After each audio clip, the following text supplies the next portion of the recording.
ലോകമെമ്പാടുമുള്ള ആളുകൾ പതിറ്റാണ്ടുകളായി ആസ്വദിക്കുന്ന ലോകത്തിലെ പ്രമുഖ ശീതളപാനീയ ബ്രാൻഡാണ് കൊക്കക്കോള എന്നതിൽ ആർക്കും ഒരു തർക്കവുമില്ല. തുടക്കം മുതൽ തന്നെ എല്ലാതരം ആളുകളെയും തൃപ്തിപ്പെടുത്താൻ കൊക്കക്കോളയ്ക്ക് കഴിഞ്ഞിട്ടുണ്ട്. പലതരം രുചികളിലും ഡിസൈനുകളിലും കൊക്കക്കോള എത്തിയെങ്കിലും അതിന്റെ ലോഗോയ്ക്ക് ഒരു മാറ്റവും ഇതുവരെ കമ്പനി വരുത്തിയിട്ടില്ല.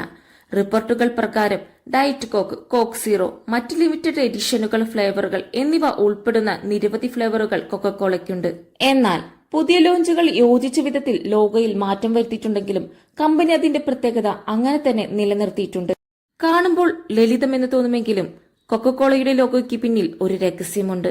ബ്രാൻഡിനെ കൂടുതൽ ആകർഷകമാക്കാൻ കൊക്കക്കോളയുടെ ലോഗോയിലെ ചിഹ്നം ചില അക്ഷരങ്ങൾ കൊണ്ട് ക്രിയേറ്റീവായി എഴുതിയതാണെന്ന് മാത്രം തോന്നിയേക്കാം. എന്നാൽ ഇതൊന്നുമല്ല സത്യം. കോളയിലെ നീളമേറിയ സിയുടെ വാൽ പോലെയുള്ള ഭാഗം ഒരു പുഞ്ചിരിയെ സൂചിപ്പിക്കുന്നതാണ്. കൊക്കക്കോള അത് കുടിക്കുന്നവരുടെ മുഖത്ത് സന്തോഷവും പുഞ്ചിരിയും നൽകണമെന്ന കമ്പനിയുടെ ലക്ഷ്യത്തെ എടുത്തു കാണിക്കുന്നതാണ് ഇത്. എന്നാൽ ഈ സൂക്ഷ്മമായ സന്ദേശം ചിലപ്പോൾ ശ്രദ്ധിക്കപ്പെടാതെ പോയേക്കാം. പക്ഷേ ഇത് ഉപഭോക്താക്കളുടെ മനസ്സിൽ ബ്രാൻഡുമായി ഒരു നല്ല ബന്ധം സൃഷ്ടിക്കുന്നു എന്നാണ് ലോഗോ. ഇങ്ങനെയുള്ള ഒരു ആശയമാണ് കോമിന്റെ പ്രസിഡന്റ് റിച്ചാർഡ് ലോ പറഞ്ഞിരുന്നത്. 1886 മെയ് 8 ജോർജിയയിലെ അറ്റ്ലാന്റയിൽ നിന്നുള്ള ഫാർമസിസ്റ്റായിരുന്ന ഡോക്ടർ ജോൺ സ്റ്റിത്ത് പെമ്പാറ്റിന്റെ മനസ്സിൽ നിന്നുമാണ് കൊക്കക്കോളയുടെ തുടക്കം. പെമ്പാറ്റിന്റെ കാർബണേറ്റ് ചെയ്യപ്പെട്ട ലഘുപാനീയം വളരെ പെട്ടെന്നാണ് എല്ലാവരും ഏറ്റെടുത്തത്. അതിനുള്ളൊരു കാരണം വളരെ രുചിയും ഉന്മേഷം നൽകുന്ന ഒരു പാനീയമായിരുന്നു കൊക്കക്കോള. 1884 ജോർജിയ സംസ്ഥാനത്തിലെ കൊളംബസ് പട്ടണത്തിൽ ഒരു ഡ്രാഗ് സ്റ്റോർ ഉടമയായിരുന്ന ജോൺ സ്റ്റിത്ത് പെമ്പാറ്റൻ ഒരു ഇനം കൊക്കോ വൈൻ നിർമ്മിക്കുകയും അതിനെ പെമ്പാറ്റ് ഫ്രഞ്ച് വൈൻ കോക്ക എന്ന പേരിൽ വിൽപ്പന നടത്തുകയും ചെയ്തു. എന്നാൽ ഇതാദ്യം തലവേദനയ്ക്കുള്ള മരുന്നായിട്ടാണ് ആദ്യം അവതരിക്കപ്പെട്ടത്.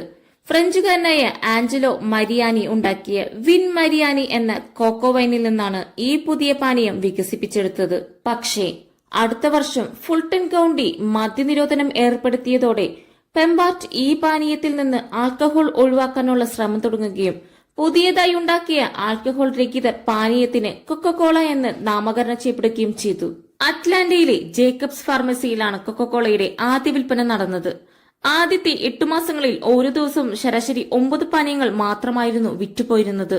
ഒരുപാട് അസുഖങ്ങൾക്കുള്ള മരുമരുന്ന് എന്ന നിലയിൽ ഒരു ഗ്ലാസിൽ 5 സെന്റ് എന്ന നിലയിലായിരുന്നു കൊക്കക്കോള ആദ്യം വിൽക്കപ്പെട്ടിരുന്നത്. 1886 മെയ് 29 അറ്റ്ലാന്റ ജേണലിലാണ് പാനീയത്തിന്റെ പരസ്യം ആദ്യമായി പ്രത്യക്ഷപ്പെടുന്നത്. 1894 മാർച്ച് 12 ആദ്യമായി കൊക്കക്കോള കുപ്പിയിൽ നിറച്ച് വിൽപ്പന തുടങ്ങിയത്. ലോഗോയിൽ ഉപയോഗിച്ചിരിക്കുന്ന പ്രത്യേക ലിപി രൂപത്തിന് സ്പെൻസേറിയൻ സ്ക്രിപ്റ്റ് എന്നാണ് പേര്. നിങ്ങൾക്ക് ഈ വീഡിയോ ഇഷ്ടമായാൽ ലൈക്ക് ചെയ്യാനും ഷെയർ ചെയ്യാനും അതുപോലെ ഇതുപോലെയുള്ള വ്യത്യസ്തമായ കഥകളും അറിവുകൾക്കുമായി ഈ ചാനൽ സബ്സ്ക്രൈബ് ചെയ്യാനും മറക്കരുത്.